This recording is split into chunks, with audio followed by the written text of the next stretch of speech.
Get some instant analysis. Welcome in CBS Sports NBA insider Bill Reiter. Bill, I mean, the Suns shooting 65% from the floor. Are you kidding me?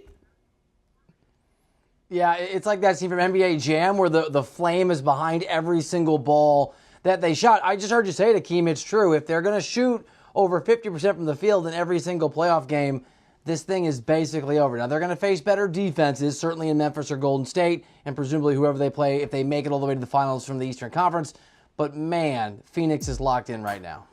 And how about Chris Paul? I mean, we have said his name in the fourth quarter on multiple occasions during this playoff run. You were here in studio, and he steps up in the fourth quarter. It's CP3 time in the fourth quarter. Again, 14 of his 28 in the fourth, yet again showing why he is a future Hall of Famer.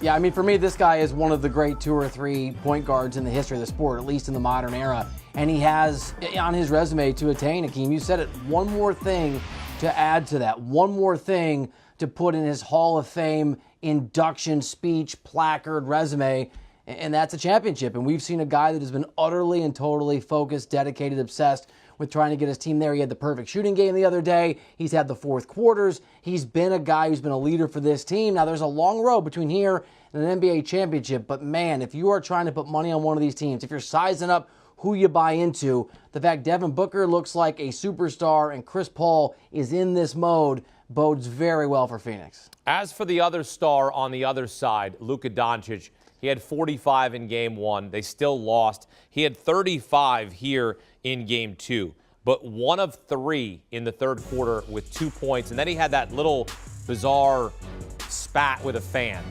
What did you make of that? He's exhausted, he's frustrated, and he's getting angry that he doesn't have any help. And look, you got to control your temper. I heard you say it is true. You can't be engaging with some fan and let that person get in your head. But the reality is Luka Doncic doesn't have enough help. He's one of the, I was texting with somebody from the league about this just before we started talking. One of the best, 2 or 3 or 4 players in the NBA, like in a vacuum, you take away the help the various guys have. And he's had zero chance to win an NBA championship as this team is currently constructed. So what I saw is a really frustrated Luka Doncic who knows he doesn't have the team that he needs. And in that third quarter, an exhausted Luka Doncic who's having to carry even more weight than his massive and talented shoulders can handle. Phoenix has won 11 straight against Dallas dating back to 2019. You sit here right now, 2 games into this Western Conference semifinal, and you've seen this Suns team. And you've seen them get to the NBA Finals last year. They came up short against the Bucks. What have you learned, or what have you seen from this team that perhaps is different as they chase that elusive NBA title? Yeah, I mean, they were a couple games away last year, obviously, from having a championship. But what they didn't have last year, Akeem, is the hardest thing to acquire in professional sports, and that is the experience and the bitterness of being so close to the crown and having it snatched away. And I think, you can talk about focus and dedication, and we're going to give everything we have and all the cliches you throw out there that translate to success if you can do it.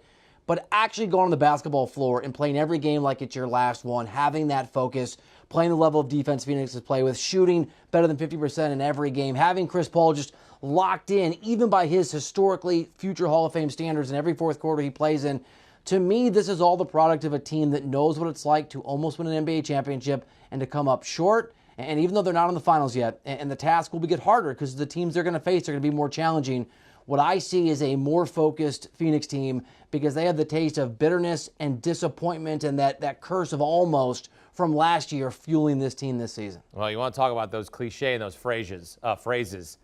They shot lights out. 65% from the floor, a franchise playoff record for the Phoenix Suns as they take a 2-0 series lead on the Mavs. Bill Reiter here on CBS Sports HQ as you take a look at the rest of way here, at least games 3 and 4 coming up here on Friday as the series shifts to Dallas for game 3. Phoenix Suns, again, are shooting lights out.